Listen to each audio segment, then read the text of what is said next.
இந்த பொதுக்குழுவின் நோக்கமே பிப்ரவரி 21 நடக்கிற மாநாடு தான். 26 தேர்தலில் நாம் வெற்றி பெற வேண்டியது எவ்வளவு பெரிய முக்கிய முதன்மையானதோ, எப்படிப்பட்ட ஒரு தேசினத்தின் பெருங்கனவோ, அப்படிப்பட்ட ஒன்று பிப்ரவரி 21 நடக்கிற மாநாடு மாபெரும் வெற்றிகர மாநாடாக நடக்க வேண்டியது. அதனால்தான் ஐயா பாரதி செல்வன் குறிப்பிட்டது போல, நாம் தமிழர் கட்சி மாநாடு அல்லாது மாற்றத்தை விரும்பும் மக்களின் மாநாடு. நீ எங்கே இருக்கலாம், நாம் தமிழர் என்பது ஒரு கட்சியின் பேர் அல்ல, அது பெருமை மிக்க நாம் பிறந்த இனத்தின் அடையாளம். அதனால்தான் இது இனத்தின் திருவிழா. எல்லோரும் கூடுவோம்,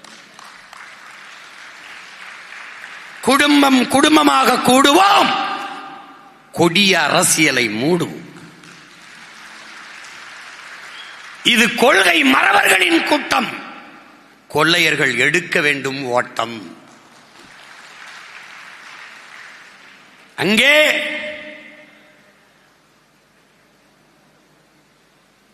ஒருத்தர் 2 பேர் தொகுதியில் வண்டி அது வர்றதெல்லாம் வச்சுக்க கூடாது. அங்கே தனித்தனியாக கட்டியிருப்பேன். ராமநாதபுரம், ராமநாதத்துக்கு தனி இது இருக்கும். அதில் 4 தொகுதினா 4 தொகுதிக்கும் தனித்தனியாக கட்டா இருக்கும்.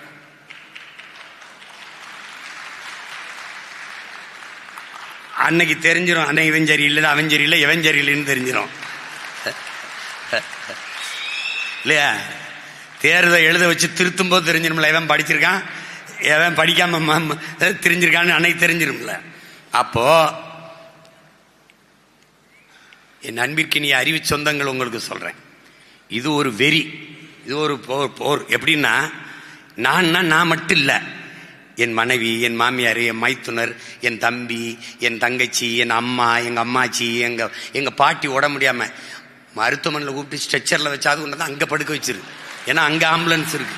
அது எனக்கு பேச்சு கிடையாது.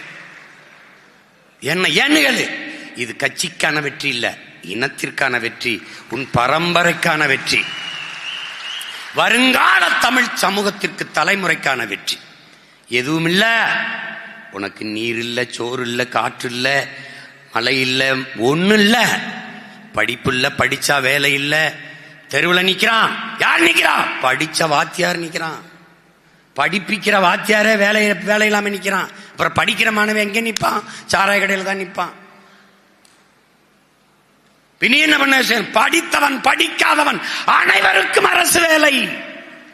இனி படிக்காதவரே இல்லை என்ற நிலையை உருவாக்குவது எங்களின் அடுத்த வேலை. விளங்கிச்சா? எப்படி கொடுப்பாய் சீமான்? அதை நம்ம சொன்னா வேமா போய் அவன் செஞ்சுட்டு இருப்பான்.